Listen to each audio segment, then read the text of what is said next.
वहीं यूपी विधानसभा सत्र का पहला दिन विपक्ष के हंगामे के चलते कल सुबह 11 बजे तक के लिए कार्रवाई स्थगित हो गई। इस दौरान विपक्ष ने बीजेपी सरकार का घेराव किया, जिसके बदले सीएम योगी ने नेता प्रतिपक्ष के सवालों का जमकर जवाब दिया। वहीं यूपी स्टेट हेड ने विधायक अमिताभ वाजपेयी से खास बातचीत की। उन्होंने क्या कुछ कहा, आप भी सुनिए।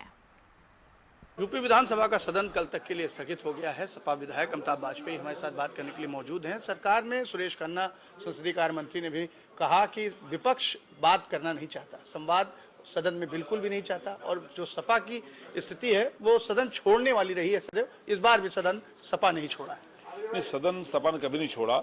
समाजवादी लोग सभी सार्थक मुद्दों पे, जन सरोकारों पे चर्चा करना चाहते थे, चाहे वो स्कूल मर्जर का मामला हो, चाहे कानून व्यवस्था का हो, महंगाई का हो, बेरोजगारी का हो, स्वास्थ्य सेवाओं का जो हाल है।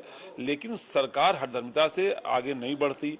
नेता प्रतिपक्ष का अपमान मुख्यमंत्री की विधानसभा सीट पर हुआ। मुख्यमंत्री के द्वारा पाले पोसे गए गुंडों ने अपमान किया और उसकी जांच सरकार कराना नहीं चाहती।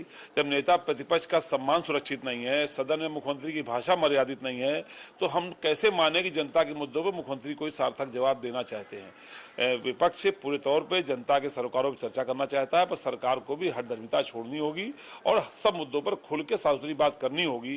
पर जो सरकार का असली में कोई विजन नहीं है, 9 साल का कोई काम नहीं है, इसलिए सरकार खुद भड़का करके मुद्दों से पीछे हट के अपना केवल कॉन्स्टिट्यूशनल जो ऑब्लिगेशन है वो पूरा करके सदन को खत्म करना चाहती है। विजन डॉक्यूमेंट को लेकर भी खन्ना जी ने कहा है कि सरकार चर्चा चाहती है, लेकिन विपक्ष उस पर कोई रुख नहीं दिखा रहा है। 9 साल सरकार के हो गए उत्तर प्रदेश में, क्या विजन रहा है?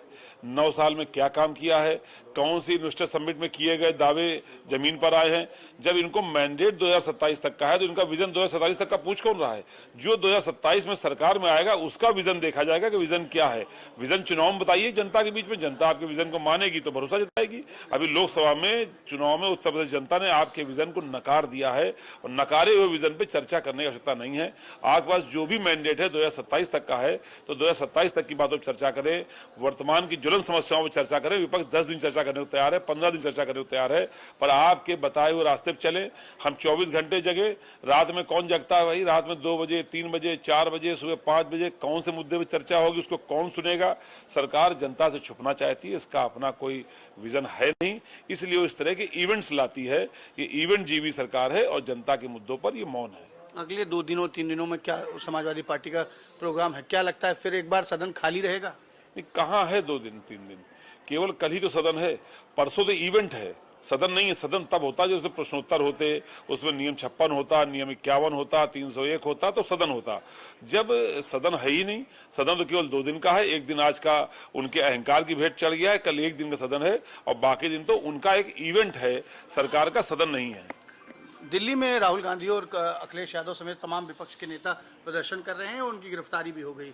फतेहपुर में हिंदू महासभा एक मकबरे पर चढ़ गया। तो क्या राजनीति सिर्फ इस वक्त उत्तर प्रदेश पर हावी है? पूरे देश भर में सिर्फ यूपी ही इस वक्त राजनीति में सबसे ज्यादा दिखाई दे रहा है? देखिए, 2 अलग अलग बातें हैं। एक तरफ तो भारतीय जनता पार्टी का एजेंडा है, उनकी निजी सेनाएं हैं, उन निजी सेनाएं धार्मिक मुद्दों पर आक्रमण करती है, वो चेतावनी देती है और पुलिस मौन रहती है, उनको मौका देती है कि जाकर किसी की भी धार्मिक भावनाओं का आहत करे, कहीं भी आक्रमण कर दे, उन पर कोई कार्रवाई नहीं होती। ये सरकार का एकमात्र एजेंडा है जो फल फूल रहा है कि धार्मिक मुद्दों पर नफरत फैलाना और लोगों के धर्मस्थलों पर आक्रमण करना। और जहां तक दिल्ली का सवाल है तो पूरे देश के इंडिया ब्लॉक के नेता एक हैं। जिस तरीके से आज हमारे नेता ने बैरिकेडिंग को पार किया है तो निश्चित रूप से लोकतंत्र को बचाने के लिए जो पूरी कुर्बानी देनी होगी समाजवादी लोग और पूरे इंडिया ब्लॉक के नेता देने को तैयार हैं। जो आज का रुख है, जिस तरह SIR के माध्यम से वोटों की डकैती डालने की योजना सरकार बना रही है, चुनाव आयोग बीजेपी से मिला हुआ दिखाई पड़ रहा है, तो ऐसे में जो आज इंडिया ब्लॉक के नेताओं का रुख है, जनता पूरे तौर पर इंडिया ब्लॉक के नेताओं के साथ होगा और वोटों की लूट को रोकने में अपना सहयोग करेगी। धन्यवाद। ये थे अमिताभ वाजपेयी, जिनका साफ कहना है कि जनता वोटों की डकैती रोकेगी और जनता समाजवादी पार्टी और इंडिया ब्लॉक के साथ नजर आएगी।